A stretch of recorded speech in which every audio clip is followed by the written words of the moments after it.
talking about it. There's going to be a protest march in Hull coming up this month, which we'll find out about. It's Saturday the 10th of September.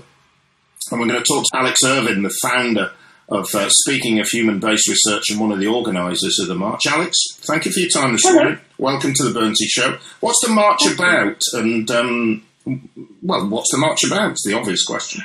Yeah, the march is less of a protest rather than one of the many ways that we work hard to make the invisible visible. Okay. And by that I mean that hidden from the public is an ongoing conflict between medical experts who research diseases and drug development. And this is playing out in medical journals and in conferences, but it has consequences for all of us today because it's about the delay to finding cures and effective drugs for cancer, Alzheimer's and other chronic diseases. Okay. Unfortunately, every time we ask the public what they feel about it, they're basing their answers on the assumption that animals work in terms of drug development and disease research.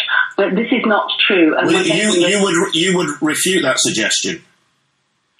Oh, totally, but only because I've been speaking to scientists and oncologists around the world and reading their papers in British medical journals and going to their conferences, and they are fighting a battle between themselves. Do you not accept that procedures on animals have helped humans in any way, shape or form in the medical? When we talk specifically about researching human diseases and how they spread through the body and how they can be cured, using animals to predict responses to diseases and drugs is flawed, and that's proven, that's indisputable, which is why modern scientists are using human-based and human-relevant science, but they're held back because of the lack of funding. The funding goes into animals like breeding and testing on beagles, and it doesn't work.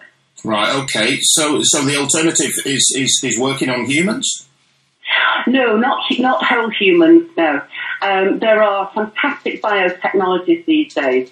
The list is as long as your arm, and many of them are they're based on various things like imaging, microimaging, organ from a chip. So the functions of the body, the human body, can be reproduced in a million ways now, and it's a multi-tiered way to test drugs and look at diseases through human tissues, which is relevant to humans, whereas tissues and the bodies of animals don't predict for humans. Do you think you'll ever win this argument? Because yes. I suspect most people see it and say that, well, if some scientists and governments are saying to us we need to do animal testing, then we need to do animal testing for the betterment of the human race. But if we're told that it's needed by a set of people who are telling us that it's needed because they have commercial vested interests, rather than the scientists who are saying it's not needed and it's delaying cures, then the public have a right to know about that. So our march and our lobbying in Parliament is to get the truth out there and to get scientists to present to Parliament, which they are doing, but it's like trying to turn around the Titanic because they've been doing animal experiments and using animals to predict for humans for 200 years. So there's a lot of money involved. It's all about wealth, not health. But this is a public interest issue. It's vital. Yeah, undoubtedly, which is why we're talking about this morning. From your perspective, where can people read more if they want to find out more about it? All the information is collected in a very easy form to read on my website, and it gives you lots of interviews with scientists in the UK and doctors around the world. It's very easy to read. I've simplified it. It's not in medical jargon, and it will tell you the facts of what's going on. Okay, and as part of your march, as part of this protest, are you still calling for the closure of the Beagle breeding site in East Yorkshire?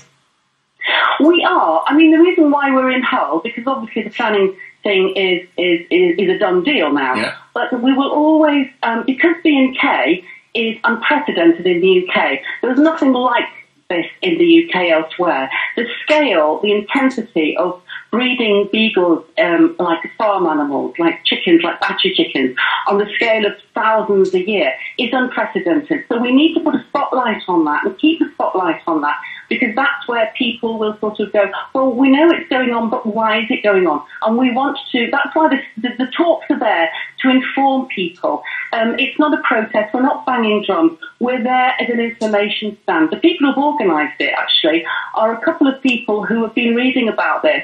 They're just ordinary citizens who read it in the newspapers, started looking at medical research and gone, this is so wrong. So they just want to organise something to sort of talk to people in Hull. Okay. It's on their doorstep. The people in Hull are the people to start with and say, you know what, this actually doesn't help humans. It's delaying the discovery of cures. So that's why we'll always have events like this running in Hull, as well as elsewhere in the UK. Okay, Saturday the 10th of September, Alex. I appreciate your time this morning. As always, we'll get a different view on it on the Bernsey Show. Alex, thank you very much for your time this morning. Alex Irving, founder of Speaking of Human-Based Research.